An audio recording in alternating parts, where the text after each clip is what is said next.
இன்றைக்கி டே வந்து பார்த்திங்கன்னா எனக்கு ஏர்லி மார்னிங் 4 o'clock ஸ்டார்ட் ஆகிடுச்சு. மார்னிங் எழுந்திரிச்சு சிம்பிளாக தக்காளி குழம்பு வச்சுட்டு கோவிலுக்கு போகிறதுக்காக எங்களுக்கு சாமிக்கெல்லாம் பூவெல்லாம் எடுத்து வச்சுட்டு காஃபி போட்டு குடிச்சிட்டு நாங்கள் கோவிலுக்கு கிளம்பிட்டோம். என்ன விசேஷம்னு பார்த்திங்கன்னா எங்கள் ஊர் மாரியம்மன் கோவிலில் வந்து திருவிழா ஸ்டார்ட் ஆகுது. அதுக்காக வந்து கம்பம் ஊனி காப்பு கட்டுற விசேஷமாக நடக்கும்.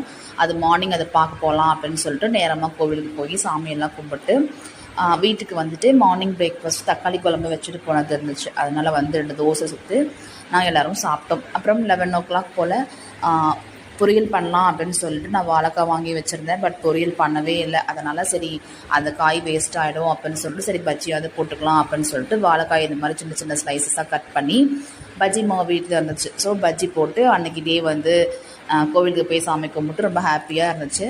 தேங்க்யூ ஸோ மச் ஃபார் வாட்சிங்.